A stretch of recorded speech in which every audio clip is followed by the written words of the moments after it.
Hello viewers, আবার নিয়ে চলে এসেছি ইসমেন লিথিয়াম ব্যাটারি সেটিং। এই যে ফলো করো কী করে সেটিং করতে হবে। এটাকে বলছে লিথিয়াম মিটারের জ্যাক। তো এই যে লিথিয়াম মিটারের জ্যাকটা আমি লাগিয়ে দিচ্ছি ব্যাটারির সঙ্গে, কালেক্ট করে দিচ্ছি। এটা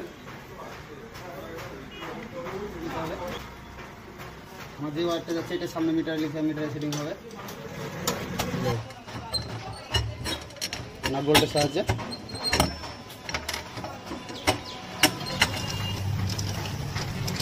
রইল দুটো পয়েন্ট, এটা কন্ট্রোলার লাগবে 48 ভোল্ট, এটা চার্জিং পয়েন্ট। কারণ এটা কন্ট্রোলারের সঙ্গে 48 ভোল্টটা ফিটিং করে দেবো। এটা ডিসি 48 কন্ট্রোলারে, এটা আমি ডিসি 48 কন্ট্রোলার লাগিয়ে দিলাম। এটা লাইন চার্জ হয়ে গেল। লিথিয়াম মিটার, এই যে মিটারটাকে আমি সুন্দর করে টাইট করে দিচ্ছি। লাইন চার্জ হয়ে গেছে। এর আমি লিথিয়াম মিটারটা অন করবো। এটাকে বলে লিথিয়াম মিটার। এটা আমি অন করবো, ইচ্ছা মতন আমি চালু করতে পারবো, ইচ্ছা মতন অফ করতে পারবো। এই যে মিটারটা চালু হয়ে গেল লিথিয়াম।